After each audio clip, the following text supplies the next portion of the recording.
Right, some of you may have noticed that my garden likes to grow an awful lot. And with being away recently, it's become a little overgrown, and so it needs a lot of trimming, and which conversely means I have a lot of shredding to do, because I've got to get rid of the waste somehow. So previously I've been using like your domestic plug-in normal shredders, and they're really slow. Like, to trim, we took this tree here, we took probably 10 feet off the top, and to shred that would take about 7-8 hours.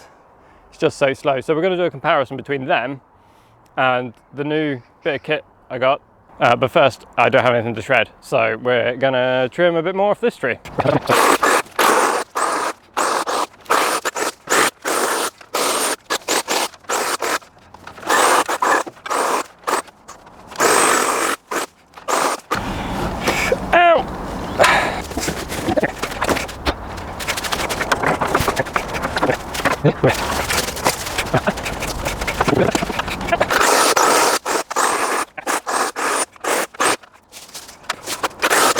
Alright, how does that look? You probably got a better view than I did, didn't it? Oh, it's slightly less woolly. Slightly.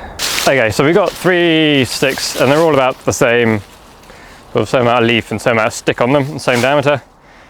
And we're going to feed it into the 3 different types of shredder that we've got. Okay, so we've got this jobby, and this one does leaves reasonably well and chops them up a little bit.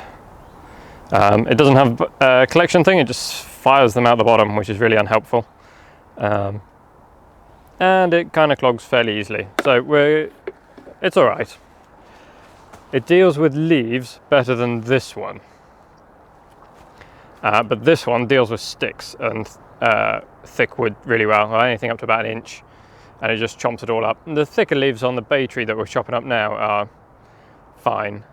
But when it gets to like privet or the conifers or anything like that, then it just clogs up really easily. It does have a bucket though to collect, which is about a wheelbarrow's full, which is kind of helpful. I'm going to do a side by side, and you can watch what happens to each of these as they eat one of these branches, which are all roughly the same. But I'm going to film them all separately because there's only one of me.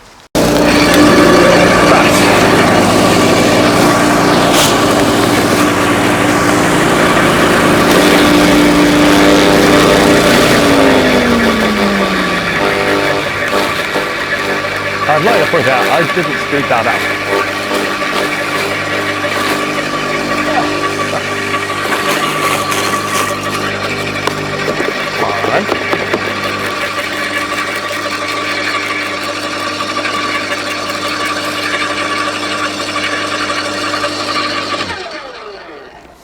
Okay, so this would probably take an hour to hour and a half to shred in the other 2 machines, if not longer. But I'm going to use this one.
Okay, so that's that pile done.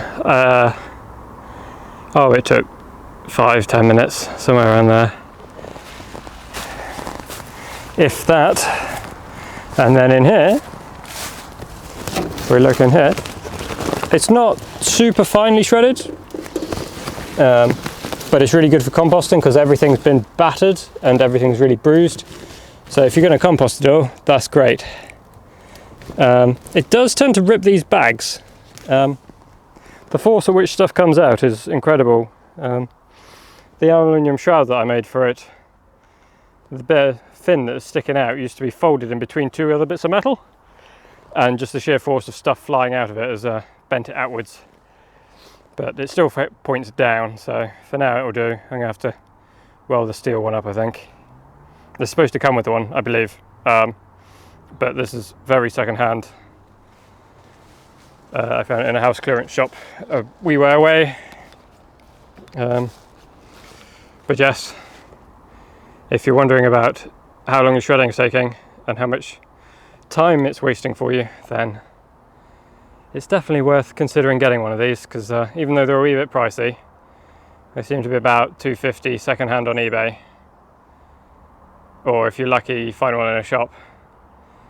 And yeah, definitely recommended. Okay, if you like this sort of random thing and you want to see me do more random things, you never know, I might get onto this drill box that I've been promising for a couple of weeks now. But other work has got in the way. There's some benches over here that went with the tables from a couple of weeks ago. But still, if you'd like to subscribe, then please do. It's very much appreciated. It helps keep the enthusiasm up for the channel. And I will see you all next time. Bye!